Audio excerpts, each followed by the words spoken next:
こんにちは、ゆうかです。今私は人生で2回目の神戸に来ています。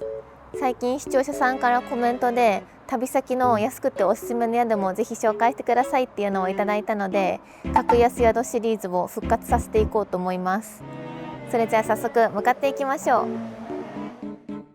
今ポートライナーの中埠頭駅にいるんですけど、ここから徒歩2分の場所にあるらしいんですよ。それでは駅から歩いて向かっていきましょう。と言っても実はもうちょっと見えちゃってるんですけどね、もう少し我慢しててください。今回泊まる宿はこちら、ホテルパールシティ神戸です。外観は全然安っぽくないんですけどね。ここは1泊4000円なんですよ。めちゃくちゃ安くないですか？神戸のホテルの相場は1泊8000円くらいだったので破格ですね。本当に4000円だよね。どうしよう、お会計ですいませんゼロ1個抜けてましたとか言われたらちょっと怖いんですけど、神戸最安クラスのホテルに潜入していきたいと思います。到着しました。待って、外観めっちゃ綺麗じゃない？これ高級ホテルじゃん。しかも見てください、向かい側にはセブンがあります。今のところ全く安い要素が見つからないですね。早速チェックインしていきたいと思います。中に入ってみるとエントランスはこんな感じです。めっちゃ綺麗じゃないですか？チェックインカウンター発見。無事にチェックインできました。カウンターのスタッフさんもめちゃくちゃ親切な方で、特に追加料金の徴収はされなかったです。で、お部屋も10階のお部屋なんですよ。すごい不安だったんですけど楽しみになってきました。10階に登ったらこんな感じの雰囲気です。1036はこっちかな。なんか安いどころかすごい高級ホテルじゃない？なんでこんな安いんだ？ありました、ここのお部屋です。それじゃあ早速入ってみましょう。オープン。そんなことある？めっちゃ綺麗な部屋だ。待って、めっちゃびっくりなんだけど。それじゃあ気になるお部屋からの景色も見てみましょう。さすがに4000だから景色がいいはずないよね。結構綺麗だ。見てください、あっちの方とかすごい綺麗じゃないですか？これが4000ってすごいな。逆ぼったくりに合ってる気分。よいしょ。いやー、当たりきたな。先に言っとくけどこれ案件じゃないんですよ。めちゃくちゃいい部屋引けました。嬉しい。ただちょっとね、ここ喫煙の部屋なんですよ。だからタバコの匂いがちょっとあれなんですけど、でもこんないい部屋で4000っていうのは嬉しいですね。でも本当に大丈夫かな？どうしよう、シャワーからお湯が出ないとか、そういう何か罠があるのかな？甘い話には裏があるっていうしな。ちょっと部屋紹介兼荒探ししてみますか。まずは洗面台から見ていきましょう。こんな感じで一応ユニットバスになってはいるんですけど、でも全然問題なさそうで、汚くもないし普通に清潔感がありますね。あとしっかりアメニティもついていて、コットンだったり歯ブラシだったりコームなど全部揃っています。なんか見たことないウォシュレットだ。少し築年数が経ってそうな感じはするんですけど、全然いいですね。先にお湯が出るか軽くチェックしておこう。あっちめっちゃお湯出た。全然お湯問題は大丈夫そうでした。結構安いホテルだと水回りトラブルが多いなって思って、お湯が出なかったりとかすごいぬるかったりするので、今回は大丈夫そうでした。ここのクローゼットの中はこんな感じになっていて、でも全然スリッパだったりハンガーだったりあとリセッシュも置いてある。使いやすそう。でも館内着とかはなさそうですね。でも全然悪くない。むしろめちゃくちゃいい。スリッパはこんな感じで至って普通です。そしてこっちにはさっきもお見せしたんですけどベッドが2つあります。大きさはこっちがこのぐらいのサイズでこっちがこのぐらいのサイズなんですよ。こっちの方が少し大きい感じがしますね。ベッドが2つあるんですけど、あえてこの部屋を選んだわけではなくて、この部屋が一番安いお部屋だったので自動的にツインベッドの部屋になりました。そしてこの椅子、特急列車のちょっといい椅子みたいな形してる。そして横には竹の余っているカーテン。でも逆に日が漏れなさそうでいいですね。私もこれぐらいにしとこうかな。机の上にはテレビと、あとお湯を沸かすケトルがあります。それとこれはホテルの紹介ですかね。お、見て見て、温泉もある。めっちゃ綺麗じゃない？すごい。大人800円。さすがに有料か。まあそうですよね。これ無料だったら赤字レベルですもんね。でもめっちゃ綺麗だな。行きたいな。すごくないですか？プールみたいな温泉。ちょっと入るか検討します。あとはもちろんこれも有料なんですけど、マッサージも頼めます。ちょっとこれはもう少し大人になってからにしよう。あとはいろんな案内がありますね。営業時間だったり電話のかけ方なんかが書いてあります。見て見て、ここに冷蔵庫もついてるよ。冷蔵庫とここには湯飲みとか、あといろんな煎茶やほうじ茶が入っています。ここの棚には何が入ってるんだろう。館内着だ。館内着ありましたね。ないかと思ってそこだけマイナスかなって思ってたんですけど、これじゃあ火の打ちどころがないですね。後で身ぐるみを剥いでこれに着替えたいと思います。それでは最後、一番大事な寝心地チェック。せーの、ゴー。めちゃめちゃ気持ちいい。なんか弾力がある。ジャンプしたらめっちゃ跳ねそう。ダメだ、そんなことしたら怒られちゃう。小さい頃それでマットレス1個壊したんだった。ちょっともうしばらく寝心地チェックしてたいと思います。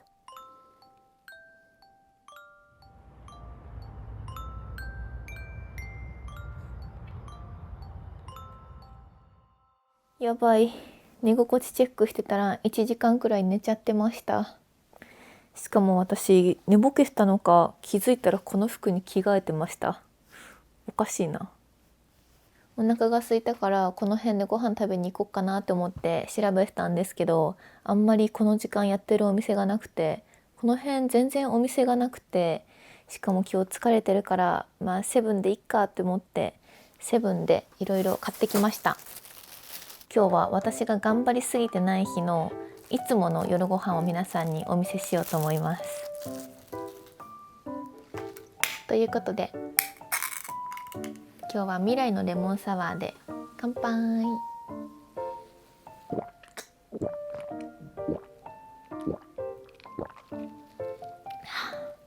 いや、これは違うんですよ。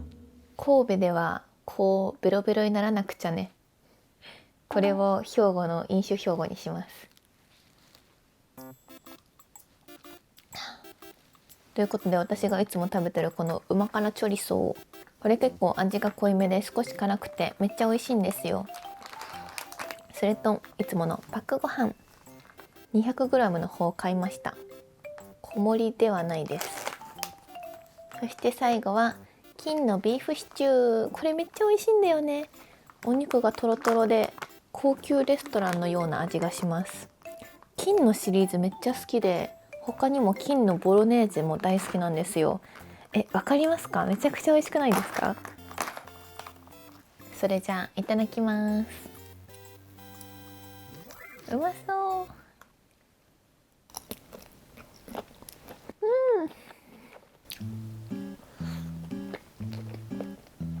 いつも動画撮るときは結構夜ご飯頑張ってるんですけど、普段はいつもこんな感じなんですよ。もちろん頑張ってる夜ご飯も大好きなんですけど、こっちの方が罪悪感なくて安心して食べれるからいいよね。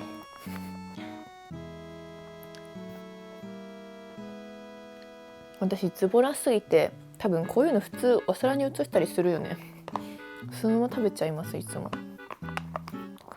このお肉めっちゃ美味しいの。食べるこれ本当に食べてみてほしい。トロトロなんですよ。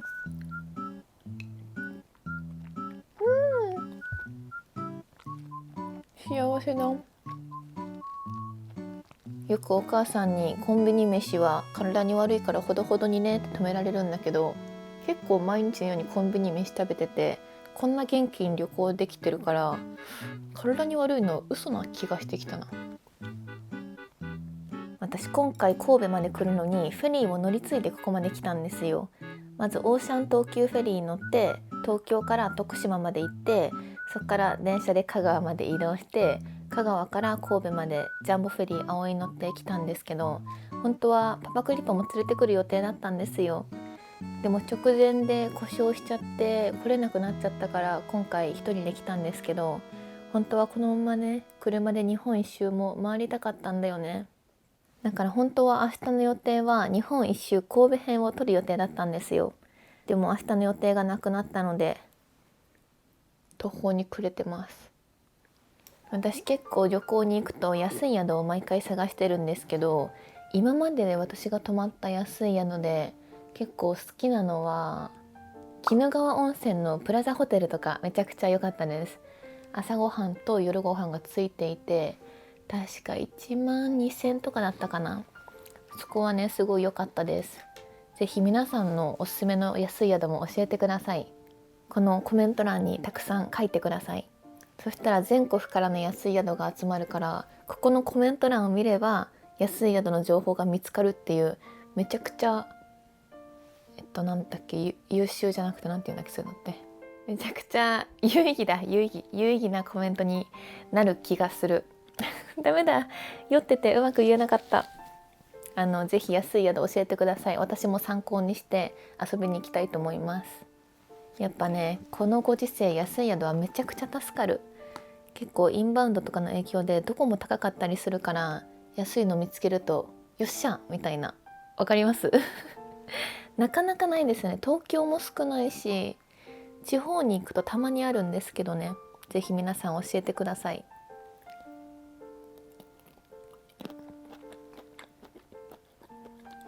はい、じゃあ私から安い宿をいつも見つけてる裏技を皆さんに紹介するんですけど、まず Google とかのページにフライトとかホテルとか、これ出る人と出ない人がいるんですよ。ちょっとそこまではどうしたら出るかわかんないんですけど、例えば今回だったら神戸激安ホテルって入力して、そのホテルの情報に行って安い順にすると他のサイトに載ってないのが結構載ってたりするんですよ。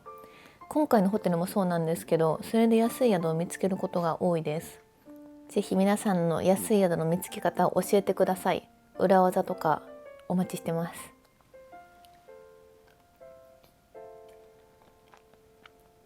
普段私がご飯食べてる時はだいたいクレヨンしんちゃんをつけて見ながら食べてます。もちろん違法じゃないやつですよ。ちゃんと公式の YouTube チャンネルから大きい画面で見てます。私の動画も誰かの落ち着くなとかご飯進むなとか、そんな風になれたらいいな。乾杯。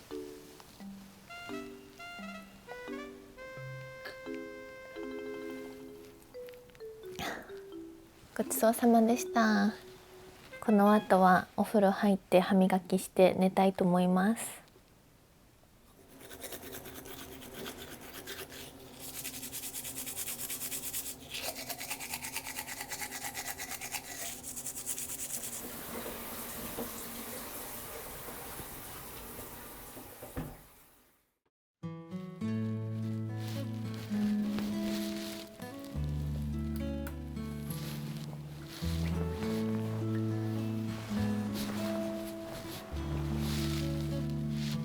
それじゃあおやすみなさい。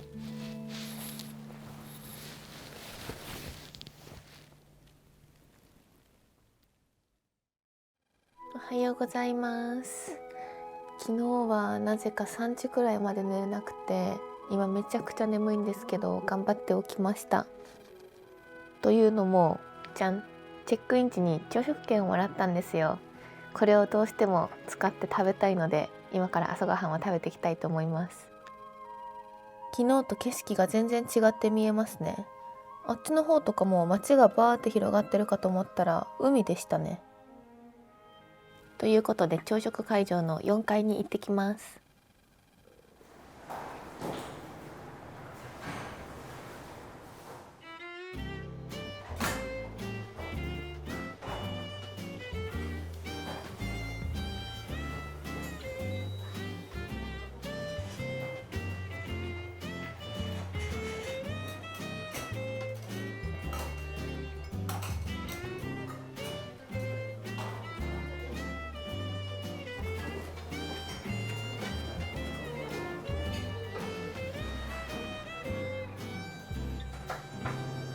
朝食を取ってきました。バイキング形式だったのでいっぱい取っちゃいました。それじゃあ朝はもちろん牛乳で乾杯。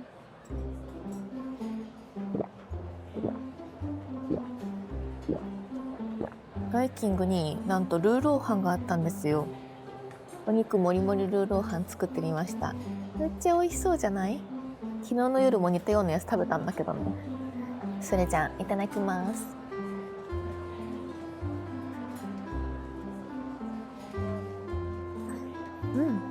うまっ。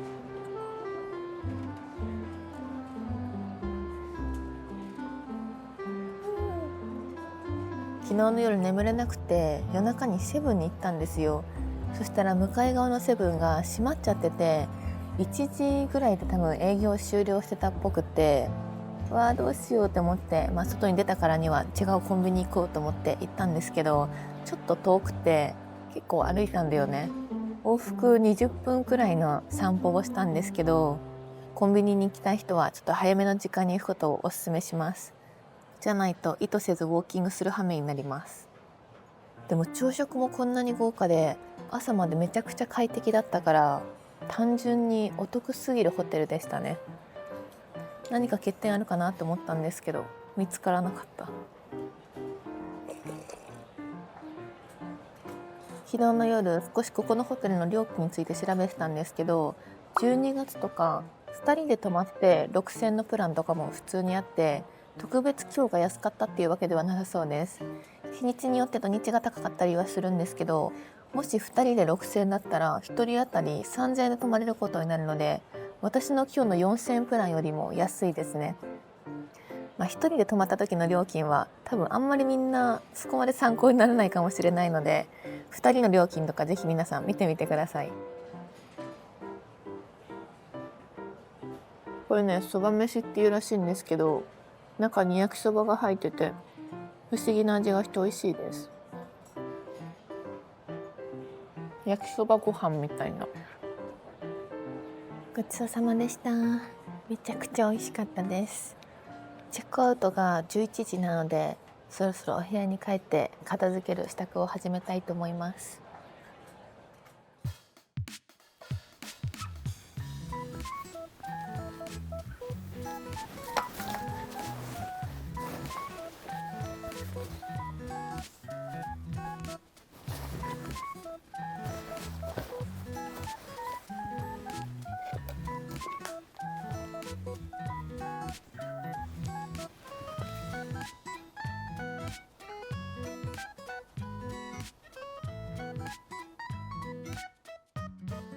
チェックアウトしてきました。いやーめちゃくちゃ良かったですね。今回1泊4000円で泊まったんですけど、値段を言わなかったらこんな値段で泊まったなんて思えないくらいいいホテルでした。お部屋も広くて綺麗だったし、ちゃんとお湯も使えたし、朝ごはんも美味しかったし、とっても楽しかったです。ぜひ皆さんの知ってる安いおすすめのホテルもコメント欄で教えてください。今日も最後まで見てくれてありがとうございました。この動画が良かったらチャンネル登録とコメントと高評価お願いします。じゃあバイバーイ。